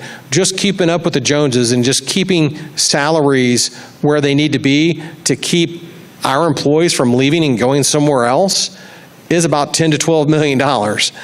And that's before any new request for any new detention officers, any new patrol officers, any new anything. You know, it's just inflation's hit us pretty hard and the growth has hit us hard simultaneously. So it's been a double whammy. So that's why it's been talked about dollars coming from the city and the county, is because of the combination of inflation and growth at the same time. And we're not just talking about Princeton. So if we were to increase Princeton's dollars, we would have to do that for every other city that's providing services. So we're not talking just about Princeton. We're talking about cities across the county. That really starts to make the numbers go up dramatically. Thank you. At a city council meeting, a city council person said that a $1,500 administration fee to be assessed on ETJ residents to cover fire services would be a good idea. The proposed starting tax rate for the ESD that is being floated around is only 5 to 8 cents per hundred in property value. That would be $500 a year for a $500,000 home.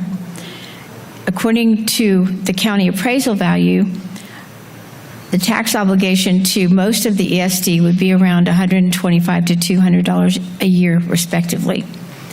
Does the county believe that this $1,500 administration fee would be a fair value to the residents of the ETJ, or would it be more fair to do the ESD? I don't know where they would have come up with a $1,500 a year number. That seems pretty high. But I mean, if that's what the city, and this is the same kind of negotiation that we would have, this county would have to have, or an ESD board would have to have, or a group of residents would have to have. This is the same, they're not charging that much. I know they're not charging that much to the MUD districts, so I'm not sure why it would cost that much for ETJ residents. I mean, I guess theoretically, the city could sign contracts up to on the same scale as what they have with the same scale that they have with the MUD, where it's about $360 a year. I mean, that'll probably go up as well with inflation over time. But I mean, they're already contracting at $360 a year per home inside the MUD. So I think $1,500 would be too much. It'd probably be like $400 a year. And keep in mind that MUD charge also includes other coverages as well, with ambulance, which is paid separately on a different contract. So that's both ambulance and fire, both together. If a tax is approved to implement an ESD, will the people whose taxes are frozen, will they need to pay taxes on that? Your answer was yes to me. If you have a homestead exemption, then you'll still have to pay that tax. That's what I understood. Is that correct? Yeah, it's a new tax. I think it would have to be, everybody would pay that tax. And if you're a veteran, you still would have to pay that tax. You know, do we know the answer to that, Ian? My understanding is yes. Okay. Unless it's 100%. Yeah. If you have 100% disability, though, you're not going to have to pay that because you would be exempt from those taxes, I believe. Yeah. Yeah, I don't think if you have 100% where you're not taxed, I don't think that, but you know, that's a limited amount, and I'm not sure if they pass the incremental percentage either. Thank you. This is a question somebody asked me to ask. I'm not sure it's really your question, but why are you building schools outside the city limits if you can't provide fire service? My child is just as important as a city child. I think that's a great question for someone on the school board. Well, I am not building schools outside of the city limits without having a purpose to do that, because if we don't build schools, we'll have the children sit on the lawn outside in all kinds of weather, because we have children in those neighborhoods that have to go to school. So that is why we're building schools, is because we have children there and we have to educate them. But I do believe that we should have fire. We are having, by the way, the city has said that they would take care of all the schools. Does that include the school buses? But the problem is that this couple that asked me to read this said that it would take a really long time to get from that fire station to that school. And that's why they said their child is as important as any other child. And I agree with that. We do have to find a solution to get quick service to every single person. Please hear that. We have to make sure that everybody in here is taken care of. Thank you. Do you know of any lawsuits concerning a lack of fire service? No, because it's not a mandated responsibility. And even I've even heard of some Supreme Court cases, at least with regards to police, that even though you have those services inside a city, if something were to happen, from inaction from police, I know that it was ruled that the city did not have to provide a response with their police. And if a negative consequence happened, I would think that same Supreme Court ruling would also apply to fire inside a city even. So outside a city where there's absolutely no responsibility for them to, I really don't think that there would be any way to have any kind of lawsuit against the city for not providing fire service inside or out. Right. You know how many fires, house fires there were in Princeton last year? I do not, but it's probably very few. Wow. House fires have become very rare, actually, unless you're hit by lightning. But they're generally very rare. But when you have it, when you have it and you die? Well, no, I recognize that, but just to the point that Okay, thank you. most of the calls are actually ambulance. Yeah. Who is responsible for fire protection on Army Corps property?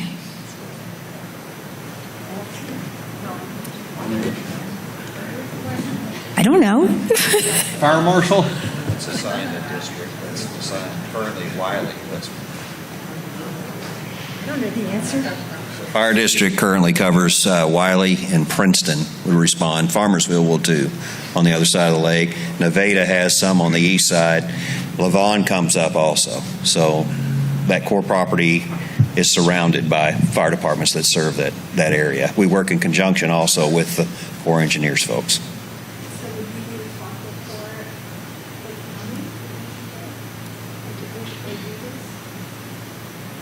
As the Commissioner said, we're seeking alternatives. We will have an alternative if this happens. Does voting on an ETJ guarantee coverage by the city? I said that wrong. Does voting on the ESD, the Emergency Service District, I can't read this writing, y'all, sorry, guarantee coverage by the city? Yeah, if an ESD passes, it does not guarantee anything. A city can say no. I mean, a city can say no to a county can say no to a city. We can't make another governmental entity do anything. Just like we can't make the state do something, we can't make a school board do something, we can't make a water district do something. They have their representative body that makes the vote and the decision for them. Has the city of Princeton made an agreement or considered continuing fire protection from October 1st through November 26th, given a vote in favor of the ESD, which will provide the service that will be in the gap? We don't know that yet. I think we'll continue to have discussions with them about that, but they have not stated that they would or would not at this point. Okay. Why can't we follow Anna and delay? I'm not sure what they're talking about, but y'all may. Yeah, Anna's in my precinct. Anna actually made a vote to exclude their ETJ portion from the ESD vote, but at the same time they said, we're going to go ahead and provide fire service to our entire ETJ. So they're just going to go ahead and do it. And that has to do with the interaction between if they had voted no, which they did, but not provide fire service, they would have seen a lot of people opting out of the ETJ, which there's a Senate Bill 2038 where you can actually go and you can actually do a petition of one. Basically, has certain requirements, but basically it's a letter with a few different pieces of information where you can opt out of the ETJ. If they had not agreed to provide fire service, you would have seen people opting out so they could be considered part of the unincorporated area purely, which by the petition language, they would then get a right to vote in the ESD and receive coverage through the ESD. Okay. Oh, go ahead. That's okay. Oh, the city of Princeton has said that we should annex. They have a building moratorium because of lack of police. And most of us are not allowed to annex because we're not touching the city. So how would that work? It would not work. You cannot annex into a city if you are not you don't have some contiguous. You can't. Thought I knew the answer, but I just wanted to hear it. We actually had that discussion with the city of Anna and their attorney. Their attorney claims you can annex in non-contiguously, but it hasn't been tested yet, they said, which means they haven't tried to do it and get sued yet and then have it adjudicated by a court. So more than likely, you really need to be adjacent. Plus, why would a city council vote to annex someone in that's at the tip of the Colioca Peninsula if they're not providing fire service even closer to the city limits? I mean, they would then incur a responsibility to provide every city service to far remote people that are way outside the current city limits. I just don't see it happening. If we already have a branch firehouse Why can't we pay a reasonable tax, excuse me, for a full-time fire department and branch within the county and supplement that with the county funds? I think we've answered that. You can't have a big word, asymmetric tax. You have to have a uniform tax across the entire county. You can't have a tax just in a certain area from a particular entity. That's why the ESD is created by the state to do that, because you can define that area on the petition before you submit it. And so that's how you have a tax in just a certain area. So you're saying that ESD is the only way to tax the residents that are not in the city, but tax us in the county? Thank you.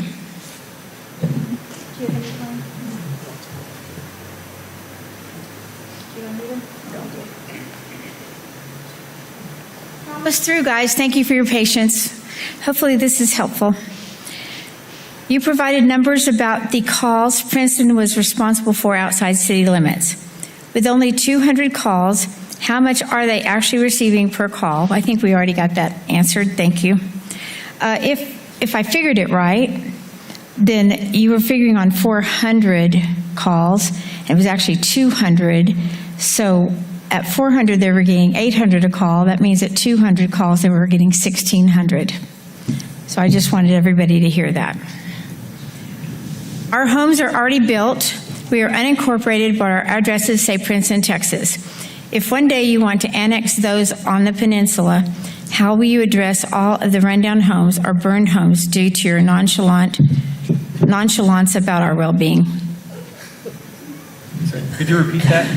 I think what they're saying is, if the city decides they want to annex us, how are they going to deal with all the burned up homes?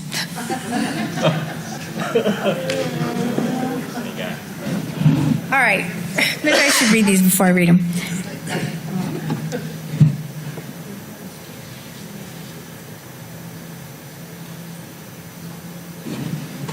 How will the annexation of the community that I live in to the city be impacted with our homestead status? What status? If you're annexed in the city, how does that affect your taxes with your homestead status? If you get annexed, a homestead exemption applies inside a city just like it does outside a city. And that annexation has to be voluntary. It's not, you would have to ask the city to be annexed. You would sign an agreement specifying what services they're going to provide to you. And then if they don't provide it within 5 years or whatever years you agree to, they have to give you those taxes back. In that regard, an ESD would be a much less costly way, because if you're only concerned about getting fire service, emergency services, an ESD would be probably about 25% of what city taxes would be, just like it's 25% of the city taxes inside the city. Okay, everybody. Oh, yeah. And that would apply to whether or not you have a homestead exemption by a city as well. So the city would have to have already voted a homestead exemption. Thank you both so very much. There's about to be a bad storm outside, and I want to get all of us home safely. So I looked through everything else, and every other question had been touched. So I just want to thank all of you for coming. And yes, please give them a round of applause. Thank you. I have...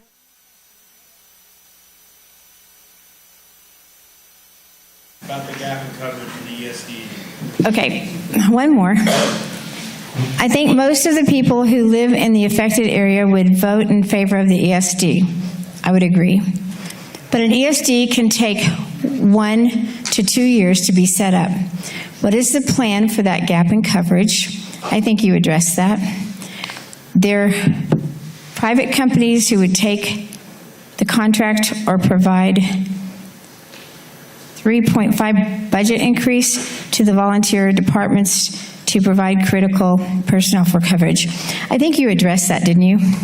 Would you tell him one more time? So what would happen? What's the question? What's going to happen during the gap?